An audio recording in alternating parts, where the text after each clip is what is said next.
Geeks and geekettes, cats and kittens, and comic nistas everywhere. It's time again for Ask Chuck Dixon, where you get to ask me, a comic book professional of long-standing, decades-long career, about what I do for a living. And what I do for a living is I write comic books.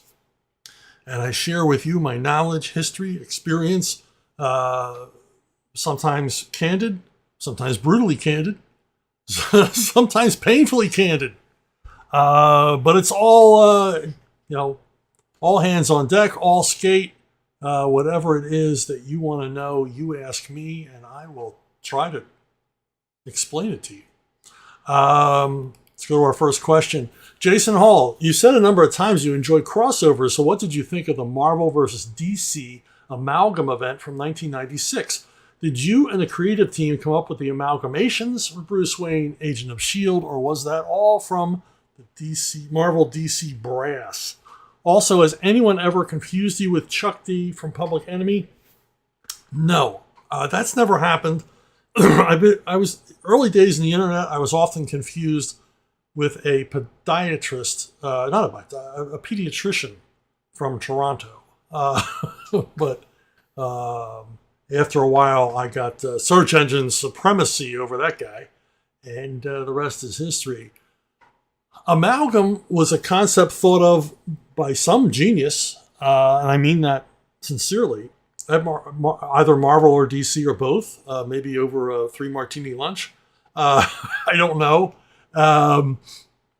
But comic sales were flagging in the late 90s. They were down from the stellar heights they had been at in the early 90s. And both companies were looking for ways to juice up sales. And they came up with this idea of combining forces for like the ultimate crossover. More a mashup than a crossover, where you would take two characters, one from either company, and sort of jam them together to create a brand new character, like taking Batman and Wolverine, just turning them into one character. And these were published simultaneously or in cooperation with one another by Marvel and DC. They all put their top talents on the characters on this project. They sold well. They were very popular. They were a lot of fun to write. And, they came up with some pretty cool concepts, which were all editorially driven. We were not, creative teams were not involved in the process of creating these mashups. And you had fun stuff like, Superboy meets Spider-Man. Batman meets Man-Thing. It was some crazy idea. This was one of my favorites, Bat Thing, Larry Hama and Rodolfo DiMaggio. Just a gorgeous book. Challenges of the Fantastic, Iron Lantern. It was cool stuff, and all the creators I know had a blast working on it. I was given the concept of Bruce Wayne, Agent of S.H.I.E.L.D., and it was a good fit for me. I've been working on Batman for quite a while at this point, and I was a big fan of Nick Fury, Agent of S.H.I.E.L.D., particularly the Steranko era, and it was fun putting these two concepts together, and also a challenge because the conceit was these were comics from like an alternate universe where there was no Marvel, there was no DC, there was just amalgam. And so there was sort of this blending, this mix, this melange of these two massive comic book universes all created into one. And to make the conceit work and to make everybody at both companies happy, you had to have a 50-50 mix of concepts. So it's a lot like when you pour a bowl of cereal and you put the milk in, and as you're going along, sometimes you have to maybe add a little more cereal or add a little more milk to make the make the proper mix. And that's what was the deal here. I didn't get any notes, so I guess I hit it on the nose pretty much. But both companies were overseeing to make sure that they were equally represented, and that's understandable. It's a franchise mashup, and you want to make sure that both sides, both companies are represented and on stage to an equal degree. David Zawali asks, in your career in comics, have you ever worked with any of the old guard? Did you get to work with any Golden Age artists or Silver Age artists? If so, who and on what books? Well, it's weird because Punisher Warzone was kind of the entree for me to work with a lot of Silver Age and sometimes Golden Age artists that I was, admired. They were comic book idols of mine. And a lot of these older pros would come to Don Daly and say, do you have a Punisher story I could work on? And because Warzone was going pretty hot then, we were doing these 5-issue arcs. And so I got to work with some greats. I did a 5-issue arc with John Buscema, another one with Joe Kubert, who qualifies as a Golden Age artist. I think he started working in comics when he was 5. And then another one with Russ Heath, who I was a big admirer of. So I got to work with like these legends on my favorite comic book character, the Punisher. And it was cool. It was really cool. And they were, of course, the consummate pros, perfect gentlemen, as the older pros always were. Now, earlier in my career, I got to work with John Severin, who was a Golden Age artist as well as a Silver Age artist. He began work in the 40s after he got out of the Army. And I got to work with him on my very first stories at Marvel at Savage Tales. We worked together on maybe 4, maybe 5 of these black and white 8-page stories. And I was in comic book heaven every minute that I was working on this. I got to work with Dan Spiegel a couple of times. He did some fill-in stories on Skywolf back in the day, the backup stories in Airboy.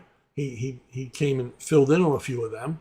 And the last thing I worked with him on was an issue of The Simpsons, which was it was me and Dan Spiegel, because Spiegel was a cartoonist as well as a dramatic comic book artist. And the conceit of this issue is it's a satire on DC War Comics, featuring Grandpa Simpson and his memoirs about fighting the Nazis. And it was a blast to work on, especially with someone who had done DC War Comics and who got everything. I mean, we formatted it exactly like one of those comics, and it was a scream to work on. And I thank Bill Morrison and Bongo for giving me the opportunity. George Evans was a guy, when I was living in Lancaster, Pennsylvania, George Evans was living in Mount Joy, which is, just across the river, just across the Susquehanna from Lancaster. And I would run into him at store appearances and things like that. Went out to dinner with him a few times. And when Tim Truman and I were working on Airboy, we asked him over and over and over again if he would do a Skywolf backup. But he always turned us down regretfully because he was receiving Social Security. And if he earned too much money, because he was still doing the Secret Agent X9 comic strip, if he earned too much money, they would reduce his benefits. And he couldn't risk that.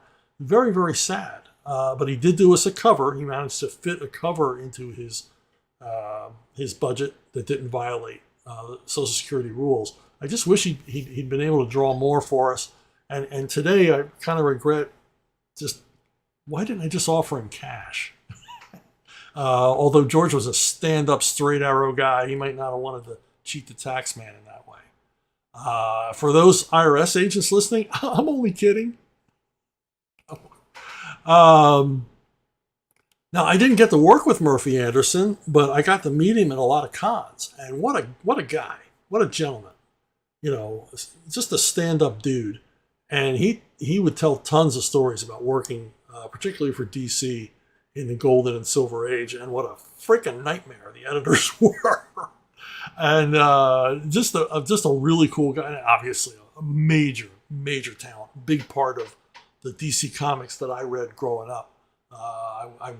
If Murphy was working on it when I was a kid, I bought it. Even if it was, the usual dull DC claptrap that they were doing mid '60s. Another guy I got to talk to a lot, never got to work with, was C.C. Beck. C.C. Beck would come to the cons, and sadly, this legendary Captain Marvel artist, hardly anybody talked to him. They were into like the big new, tyros, the young guys who were, flexing their comic book muscles at the time. They were the fan faves. And Beck was kind of always had a lot of downtime, just sort of sitting at the table. And, so the upside for me was I got to talk to him a lot. And a real cool guy, super cool guy. In addition to that, I've met any number of guys from the Golden Age. I mean, I had a casual conversation with Jack Kirby once. I met Steve Ditko and talked a little. And spent, some time with Don Heck as well at conventions. So, I've met my share of these gentlemen, and am grateful for it, because anyone who works in comics works in the shadow of these guys. And hey, it's a twin spin. David's got another question for us, and here it comes. Also, which version of Captain Marvel do you prefer? The original Fawcett concept or any of the revamped DC versions? I'm a Fawcett Captain Marvel man. I only really like the Captain Marvel stories from the 40s and 50s, particularly the early 50s. They were really onto something before DC sued them out of existence. And I really dug these comics. They had a charm all their own. They had a tone all of their own. They were great superhero adventure stories, obviously written primarily for children, but they never pandered. Otto Binder, an experienced science fiction writer, really took care. I mean, he really constructed engaging stories with real stakes and real consequences, featuring, this enormous cast of characters, this huge ensemble cast. And though they were written for kids, even reading them now as an adult comic book fan, I find them engaging. I find once I've started one, I have to complete it, because they were page turners. They would present these really difficult dilemmas and challenges for the Big Red Cheese that he would have to solve. And there's a lot of humor in it. These stories can be read as parodies of the superhero genre almost, because they have a lot of fun with the superhero genre, breaking the fourth wall a lot through Billy Batson. But they never mock the genre. They just have fun with the genre. And it's just good stuff. It's just well-constructed stories. The later iterations, I mean, when DC brought it back in the 70s, though there is whimsy in these stories, the DC pressed down on the whimsy button and just never let it up. The whimsy button got stuck. And it was all whimsy and very not particularly interesting storylines, stories without any stakes or consequences. And they weren't as funny, they weren't as charming, and sometimes they were just cloyingly, mawkishly sentimental, which the original series never had that element. When you introduce sentimentality into a story, you've lost me, because I don't like being manipulated. Other versions of Captain Marvel later on in DC, where they tried to either grow him up or reboot him or make him more of a cohesive element in the DCU, I really don't care for, because even though a lot of them are well crafted, well written, I mean, they're good comics, they just kind of leave everything I like about Captain Marvel behind. And I don't know how you would bring Captain Marvel back today maybe it's not possible. Maybe it's not possible to recreate this era today or revisit it. But if you ever get a chance to read any of these older Captain Marvel stories in the Fawcett run, I urge you to try them out, because, if you're a comic book fan, comic book historian, they're really an important part of how the superhero genre was built. And in the 40s and 50s, they were superior to anybody else's superhero output. Captain Marvel was the best of the superheroes on the comic book stands at the time. And because they didn't pander to children. They aimed their stories at children, but they didn't pander. They made sure there was always a story. Chart and Jacob 93. my question to you is, what sort of tips you may have about artist-writer collaborative process? What do you find are some do's and don'ts? And what were the best and worst collaborations you yourself have worked on in your career? Well, I don't want to name names like worst collaborations, although I did do an issue of a comic once which featured a big nasty alien creature, and the artist didn't seem to understand that the alien creature had to look the same every time we saw him. Which is and this guy's first language was English, so there's no excuse. No, each time in every panel, the alien was an entirely, completely, utterly different creature, which must have been confusing as hell with the readers. It certainly confused me when I saw the page. I didn't even recognize it as a story I'd written. I said, where are all these different aliens coming from? It was supposed to be one alien with one look. Do a model sheet, follow it. Just don't invent something completely new in every panel. That was a bad collaboration. But 99.9% of the time, my collaborations have always been super successful. I've always been really happy working with the artists I've been working with. And this isn't, shining you on or glad handing. It's true. Maybe it's luck. I've just been lucky to collaborate with some awesome people over the years. Some of them I've collaborated with for decades. People like Gary Quapis and Graham Nolan. And many, many others, all my Argentinos amigos, did a lot of work together. And maybe that's the key. I found people that I could, jam with, and I stayed with them, for the most part. But, even when they were, at DC, they would always try me out with new guys. Like I wrote an awful lot of comic artists' first professional stories, guys that are like superstar big names now.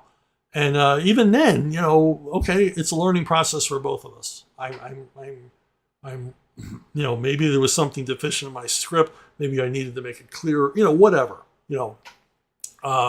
and I think that's the secret to a successful collaboration. You have to be flexible.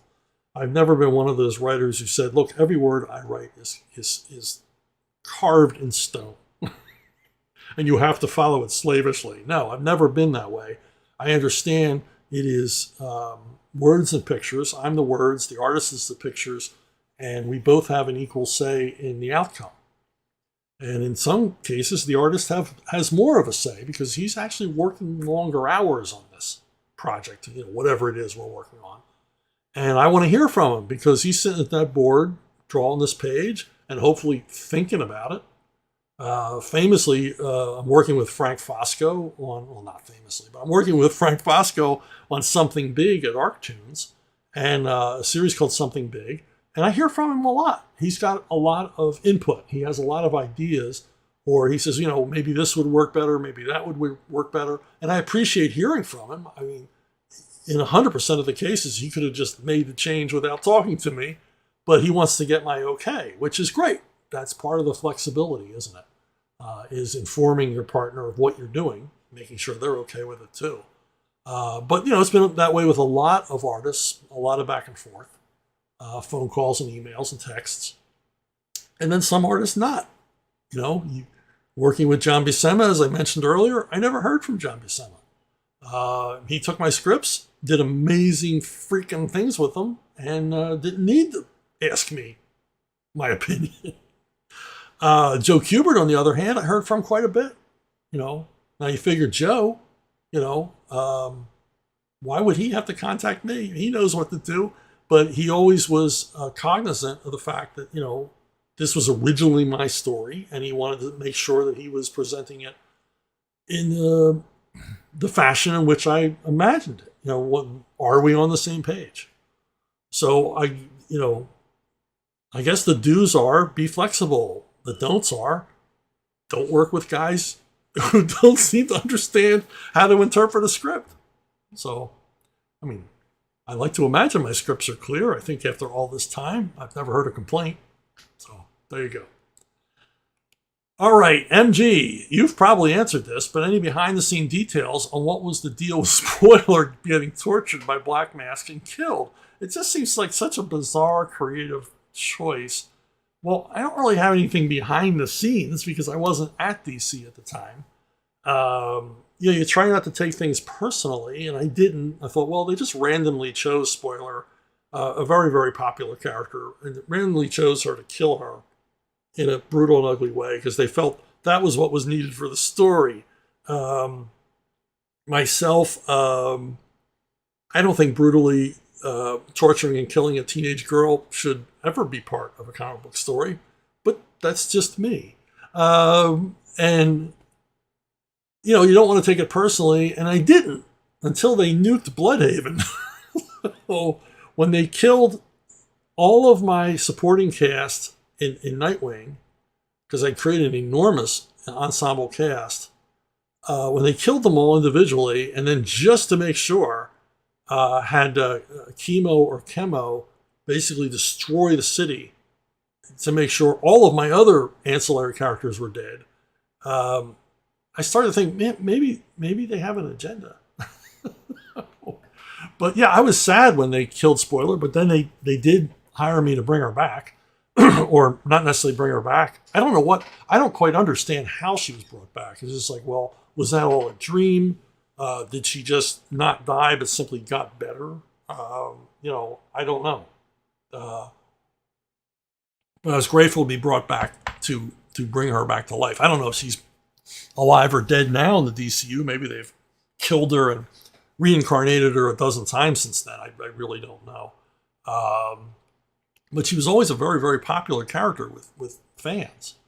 And I get lots of questions like this one about her because, which is, I enjoy because of all the characters I created at DC, she's the one that I feel the most affinity for, the one that I feel was the most three-dimensional. There's nothing left unsaid about Spoiler by me, I believe. So anyway, Guy Cordray. Raiders of the Lost Ark is one of my favorite movies of all time, but my buddy seems to think it has a major problem. The hero is pointless in his own quest. Upon being opened, the Ark would have zapped and melted all those Nazis, whether Indy had been present or not. I already have my thoughts on this. What are yours? I think that's an idiotic theory. It's one of those things people say at a party, to like make everybody think that they're wiser than everybody else there. Like, did you ever know, or did you ever think of this? Because I have. And but it's an opinion I hear a lot about this movie, that Indy and Marion's presence in the movie is pointless because it would have ended the same way anyway. The Nazis all would have gotten, gacked by the Old Testament justice that was delivered upon them, and Indy didn't have to be there at all. Okay, well, that's kind of a silly notion when you think about what was Indy's quest. Was Indy's quest to kill a whole bunch of Nazis? No. Now, if anything, the Nazis are in the way of his quest. And his quest is what, as an archaeologist? It's to preserve, save, archive, and preserve for the future ancient artifacts. Well, isn't that what he did in the end? Did the Nazis end up with it? Was the Ark used as an end table in Hitler's office in the end? No. It was taken to a safe place, hidden in the endless, bottomless well of Washington bureaucracy where no one will ever find it again. And it's just kind of silly to say, well, it would have been the same. The ending would have been the same whether he and Marion were there at all. And that's simply not true. Because what if they weren't there? And all the Nazis died, and the Ark closes itself. Remember, the Ark closes itself again. And it's just sort of left there in this island in the North Atlantic. Well, who knew it was there? The Nazis did. They knew where that submarine went. Presumably, there's a whole bunch more crewmen on that submarine who might come to check and see what happened to the guys they left off. And it's kind of amusing to think that maybe they'd open the Ark too and all get killed. Maybe this thing would be like this giant mousetrap for Nazis, that Hitler would send more and more entourages of stormtroopers to this little island in the North Atlantic to see what happened to the last guys he sent there. And, eventually this, the landscape would be covered with partially melted Nazis. But that's not what happened in the movie. The arc closes itself, and Indy's able to preserve it for eternity. He's able to preserve it to a museum, which was his raison d'etre. That's why he was there.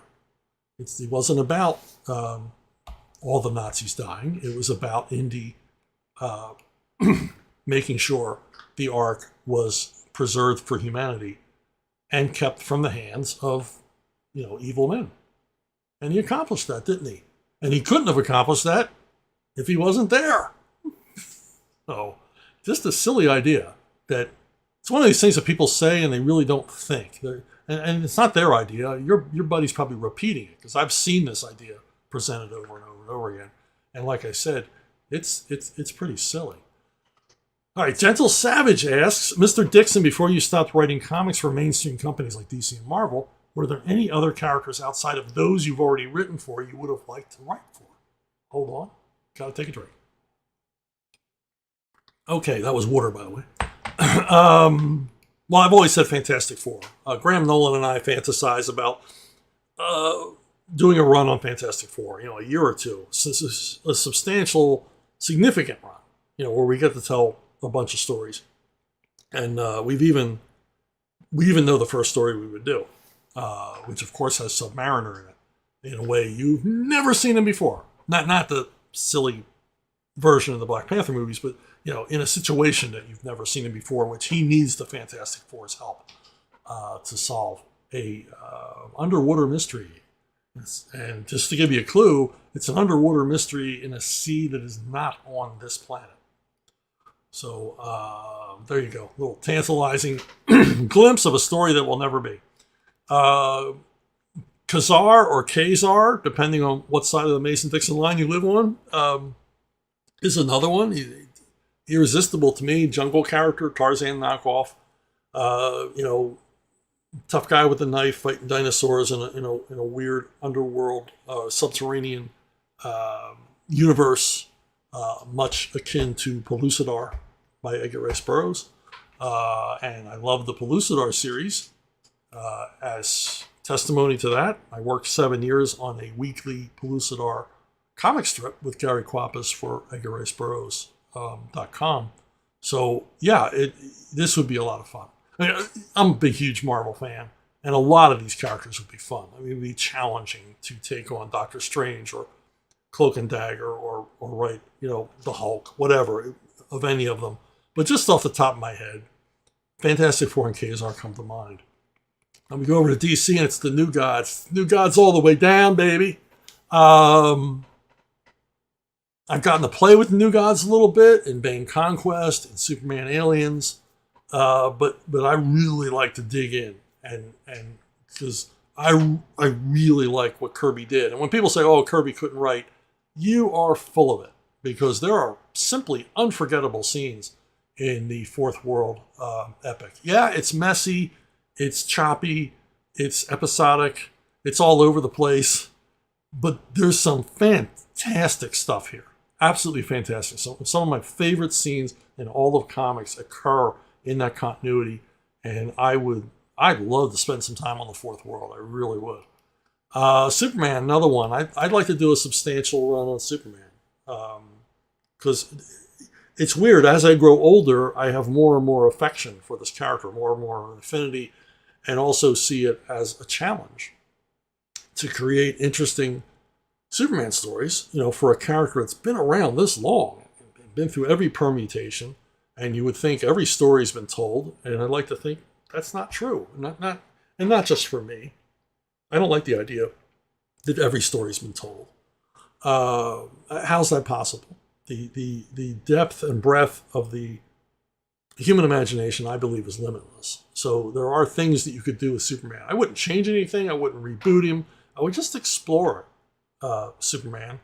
And the big challenge for me would be coming up with challenges for him.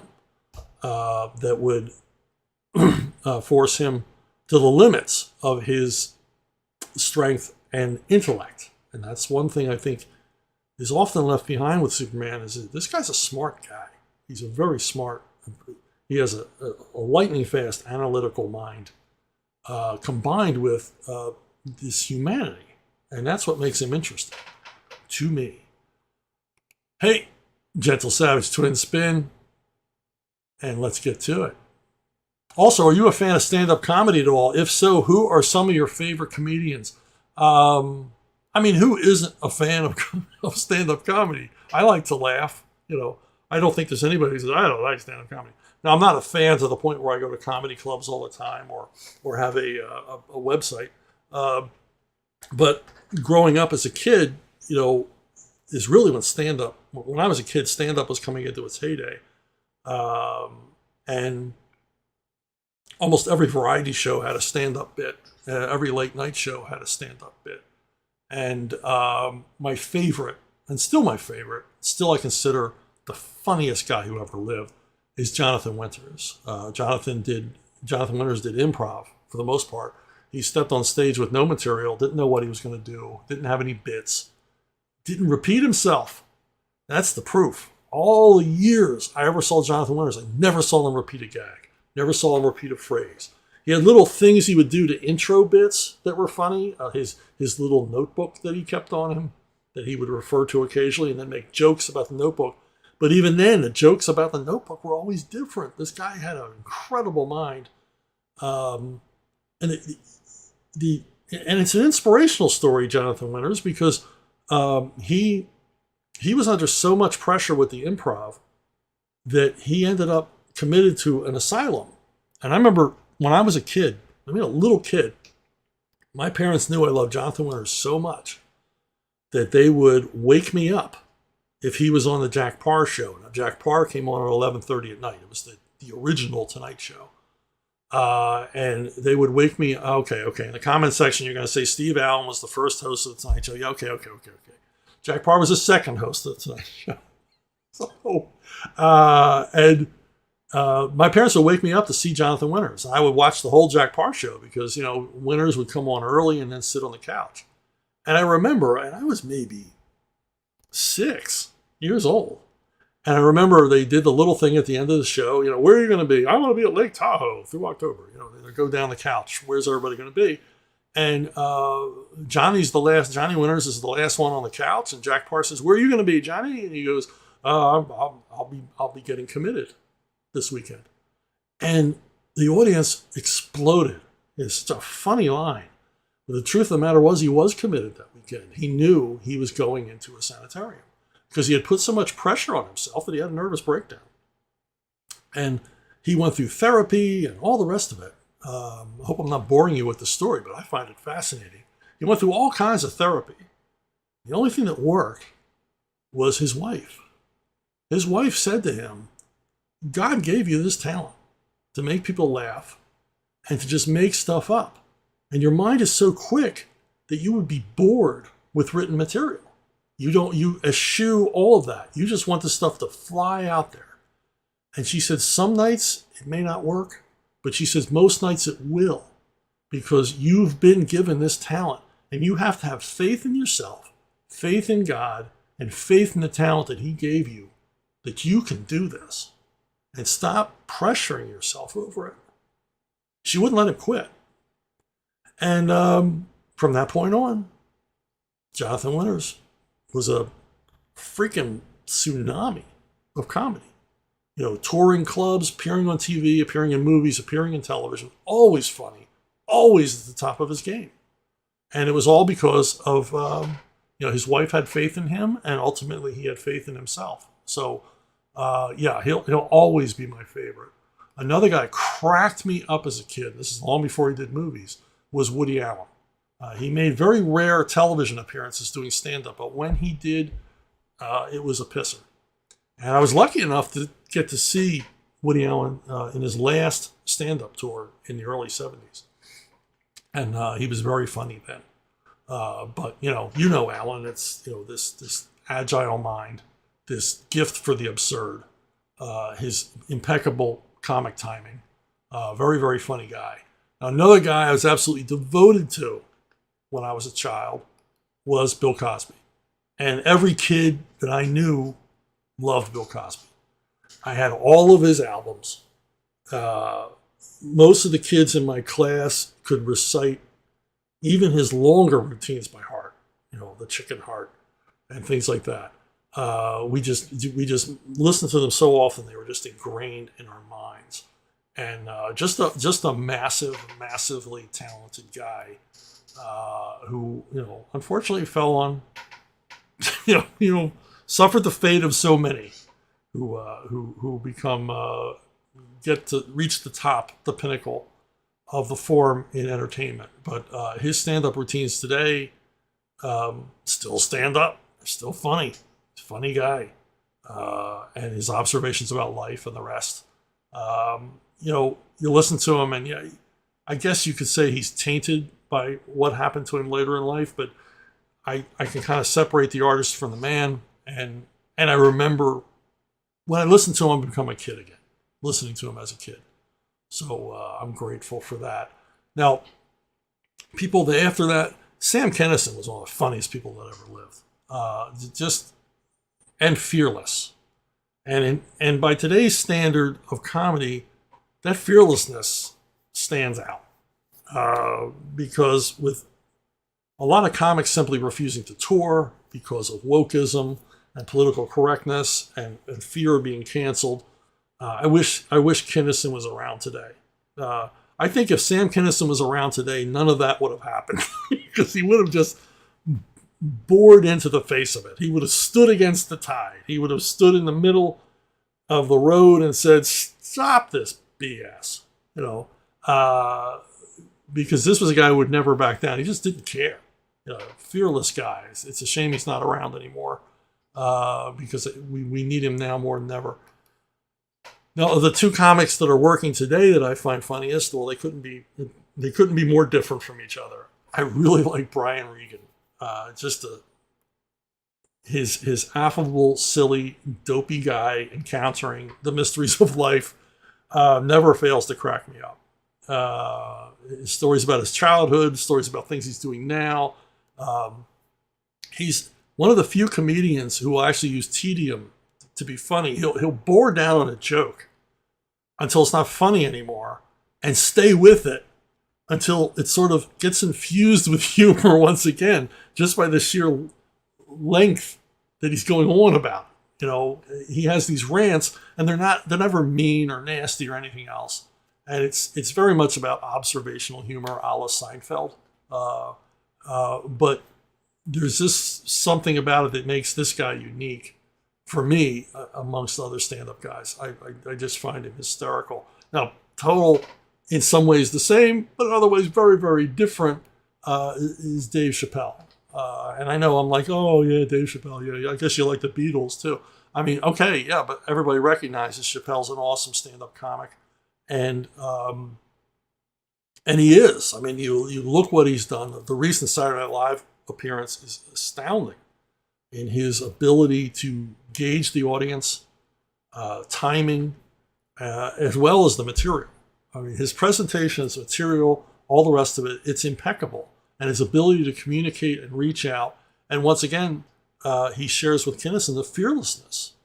And what I said about Kinison changing the zeitgeist of today, well, look at what Chappelle's done. He has changed the zeitgeist of today. He has stood athwart the stream and said, stop. Have we lost our senses? Have we lost our sense of humor? Have we lost our common sense? And he shares that with all the great comics that they just went out there and they just did it because what does it take to stand up in front of a bunch of people and make them laugh? I mean, you have to have the guts of a burglar. You have to be tough. There's no crybabies and fragile egos in this business. And Chappelle is, obviously at the peak of his powers right now. And a prime example of that, of a guy's like, I'm going to make people laugh and I don't care if it upsets you. I don't care who it outrages because after all, isn't that kind of the point? The court jester is there to poke fun at the powerful and make the rest of us laugh. So there you go. What you reading? Well, what I've been reading is this series from 2000 AD called Lawless by Dan Abnett and Phil Winslade, two superior comic book craftsmen. Abnett never disappoints with his stories, and Phil Winslade is one of my favorites. I hope he's popular in the UK because he doesn't get a lot of attention here. And I actually worked with Phil. He inked a Car Warriors series of mine way back in the beginnings of both of our careers. And he just does a hell of a job. This one is basically a futuristic Western. A female judge is sent out into the cursed earth to be the lone law person in a mining town following a war with an alien invader. And when I was first reading it, it's just really well crafted. It's suspenseful. It's funny in parts. Like anything in 2000 AD, it's outrageous. The action is fast and furious, and the violence is brutal. And the language is nasty, and it's everything a 2000 AD story should be. And at first, because I'm looking at it through the lens of 2022, I'm thinking, this character's kind of a Mary Sue, She's coming in, and she's like, the minute she arrives, she's the baddest badass in the story, even though there's, mech military robots and giant sentient gorillas and tough guys and bounty hunters. She's always the baddest badass in the room. And then I realized she's a judge. All the judges are Mary Sue characters. They're all somewhat of a caricature. And once I got over that nonsense of having to think about things like that, I really enjoyed the story. And I recommend it to anybody. But my recommendation is tinged by the fact that the series is hard to follow in the US because you got to buy the paperbacks. And I bought the first paperback, and I can't find the second paperback anywhere. Nobody has it for love or money, and I refuse to get it on Kindle. I want a copy of this second part, and I think there's 4 trade paperbacks in all, but I can't keep reading after the first one if I can't find the second one. So I will continue my hunt. Don't worry. And when I do, I'll come back and tell you about it. All right, what you watching? What have I been watching? Well, I've been watching a lot. But one thing I wanted to talk about was the Christmas Story Christmas. It's on HBO Max. It is a sequel to the original Christmas Story movie. And if you like the original Christmas Story, you kind of have to see this one because it has so many of the original cast members in it. But generally, it fails. There's some terrific scenes in it, but because it's a Christmas movie, it departs from the reality. I mean, the original movie is based on Gene Shepard's hyperbolic memoirs of his childhood growing up in Indiana. And this movie takes his character, his made-up character Ralphie, into adulthood, but not in the way Gene Shepard was. They imagine a different future for Ralphie than Gene Shepard had, which I guess was they kind of had to because Gene Shepard, although he went on to tremendous success in radio, his private life was not anything particularly lovable. Let me put it that way. It's nothing you'd want to make a Christmas movie about. Not that he was a bad guy or a nasty guy or anything like that, but he was a difficult guy, and he didn't have a family that he lived with and all this other stuff. So they create a Ralphie who's struggling to become a professional writer.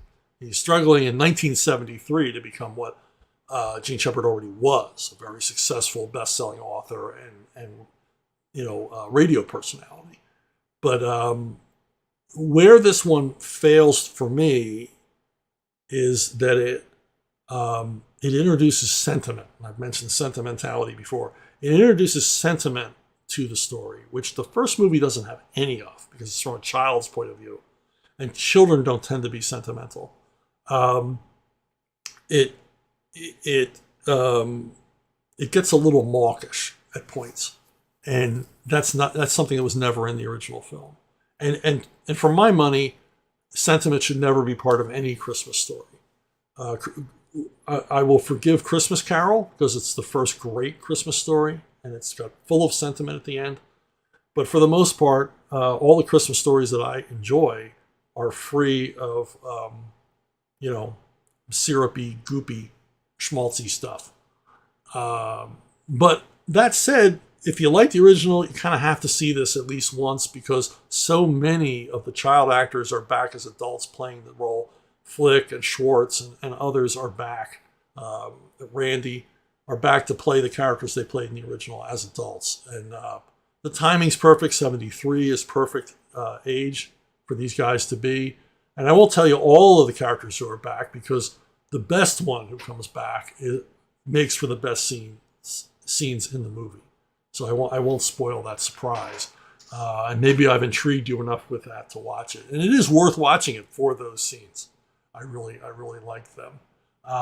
So yeah, if you're a fan of the original, check it out. Kind of have to. If you've never seen the original, you're going to be completely lost because there are so many Easter eggs and references back. This film is so reverential to the first film, probably to its detriment. But and the recasting of Julie Haggerty as his mom, I think, was a stroke of genius. She's very funny in this. So, brunobookstore@gmail.com. brunobookstore@gmail.com. That's how you reach me. It's the most direct way. I check this email a couple of times a day. You can ask questions down here below the video. You can ask questions on Facebook and Twitter, but chances are I might miss it. So you want to go over to brunobookstore@gmail.com.